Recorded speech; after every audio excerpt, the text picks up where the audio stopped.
কোরআনের ভাষায়, فأخذناه وجنوده فنبذناهم في اليم فانظر كيف كان عاقبة الظالمين। শেষ পর্যন্ত আমরা তাকে এবং তার সৈন্য সামন্তকে পাকড়াও করে সমুদ্রে নিক্ষেপ করলাম। এখন দেখো এই জালেমদের পরিণাম কি হয়েছে। আল্লাহ এই জালিমকে তার বংশসহ নদীতে ডুবিয়েই ক্ষান্ত হননি, বরং তার লাশ দেখে যাতে পরবর্তীতে মানুষেরা শিক্ষা নিতে পারে, আল্লাহদ্রোহীর পরিণতি কি ভয়ঙ্কর হয় তা জানতে পারে, সেজন্য আজও তার লাশের মমি কায়রোর তাহারার জাদুঘরে সংরক্ষিত রাখার ব্যবস্থা করেছেন। সারা বিশ্বের হাজারো পর্যটক এই জাদুঘরে আসেন এবং ফিরাউনের লাশের মমি দেখে শিক্ষা নিয়ে থাকেন। আল্লাহ রাব্বুল আলামিন আমাদেরকে তার একনিষ্ঠ গোলাম হিসাবে কবুল করুন। আল্লাহ তাআলা যুগে যুগে মানব জাতির হেদায়েতের জন্য বিভিন্ন সম্প্রদায়ের কাছে নবী রাসূল পাঠিয়েছেন। এরই ধারাবাহিকতায় হযরত আদম আলাইহিস সালাম, হযরত ইদ্রিস আলাইহিস সালামের পর তৃতীয় নবী হিসাবে মহান রব্বুল আলামিন হযরত নূহ আলাইহিস সালামকে পাঠান তার সম্প্রদায়কে এক আল্লাহমুখী করার জন্য। হযরত নূহ আলাইহিস সালাম 480 বছর বয়সে নবুয়াত লাভের পর জুডি হিল বা জুডি পর্বতে বসে তার নবুয়াতি কার্যক্রম শুরু করেন। তার সম্প্রদায়কে তিনি অদ্দ, সুয়া, ইয়াগুস, ইয়াউক ও নসর দেবতাদের বাদ দিয়ে এক আল্লাহর গোলামি করার জন্য 470 বছর দাওয়াত দিলেও তারা নূহ আলাইহিস সালামের ডাকে সাড়া দিল না, এমনকি তার স্ত্রী পুত্রও না। এ সম্পর্কে কোরআনে কারিমে বলা হয়েছে, وَإِنِّي كُلَّمَا دَعَوْتُهُمْ لِتَغْفِرَ لَهُمْ جَعَلُوا أَصَابِعَهُمْ فِي آذَانِهِمْ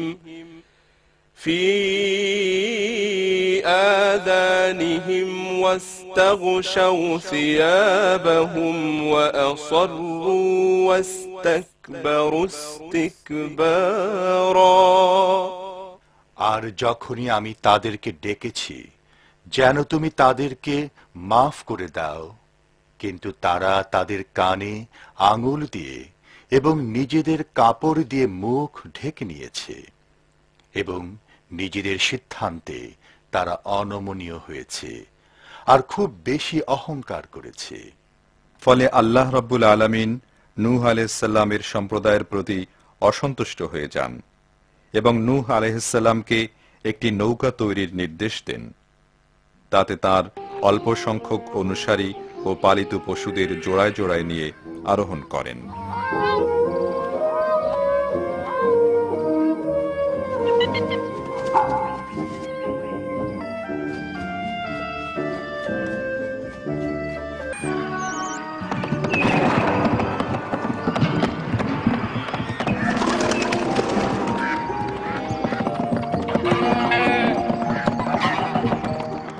এরপর বিশ্বের একমাত্র রাজাধিরাজ মহান রব্বুল আলামিনের নির্দেশে পুরো এলাকায় এমন এক প্লাবনের সৃষ্টি হয় যা মানুষ কোনোদিন কল্পনাও করতে পারেনি।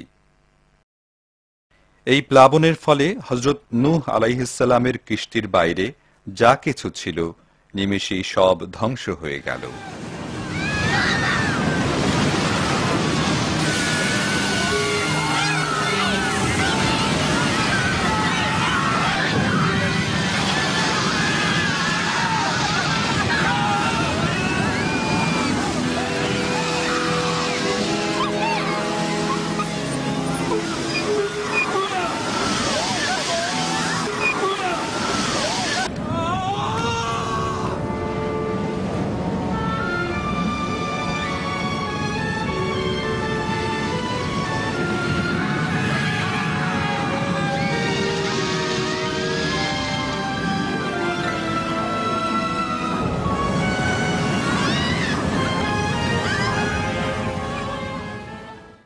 কোরআনের ভাষায়, فأنجيناه وأصحاب السفينة وجعلناها آية للعالمين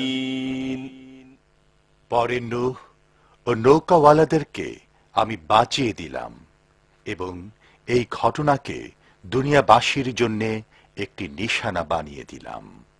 আর এভাবেই আস্থা করে নিক্ষিপ্ত হল পৃথিবীর ইতিহাসের আরেকটি অবাধ্য জাতি। এই পাহাড়টি দুনিয়াবাসীর জন্য আল্লাহর সেই নিদর্শন। ধারণা করা হয় এই পাহাড়েই হযরত নূহ আলাইহিসসালাম মহাপ্লাবনের পর সাথীদের নিয়ে আশ্রয় গ্রহণ করেছিলেন। আজ থেকে 2000 বছর পূর্বে ইটালির পম্পে নামক শহরটির গোড়াপত্তন হয়। 20,000 লোকের বসবাস এই শহরটিতে। নাগরিক জীবনের স্বাভাবিক সব রকমের সুযোগ সুবিধা ছিল এখানে।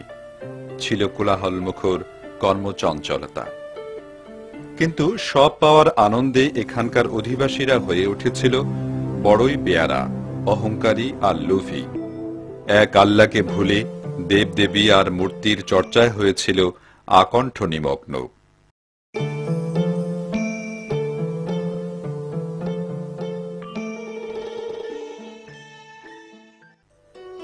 অশ্লীলতা আর বেহায়াপনার চরম শিখরে পৌঁছে যায় তারা। তাই তো হঠাৎ করেই একদিন তাদের উপর নেমে আসে ভিসুভিয়াস থেকে নির্গত উত্তপ্ত গলিত লাভার স্রোত। মাত্র কয়েক মিনিটের মধ্যে পুরো নগরীটি চাপা পড়ে যায়। কিছু বুঝে ওঠার আগেই থেমে যায় পম্পে নগরীর সকল কোলাহল। এভাবেই ইতিহাসের পাতা থেকে হারিয়ে যায় পৃথিবীর আরেকটি অবাধ্য জাতি, যা দেশ বিদেশের অসংখ্য পর্যটক দেখে থাকেন তাদের বাহ্যিক চোখ দিয়ে। কিন্তু একজন ঈমানদার এই দৃশ্য দেখবেন তার অন্তর্চক্ষু দিয়ে, আর শিক্ষা গ্রহণ করবেন অনন্ত জীবনের জন্য।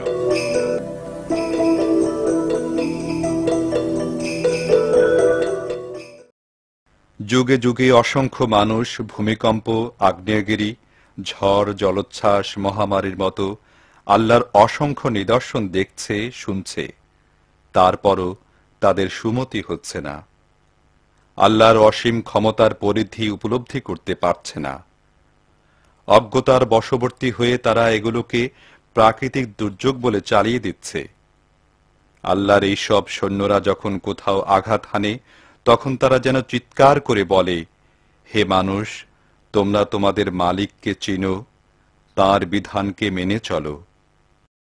আসুন আমরা সবাই মিলে আল্লাহর অনুগত হয়ে চলি, জীবন সাজাই তারই রঙে।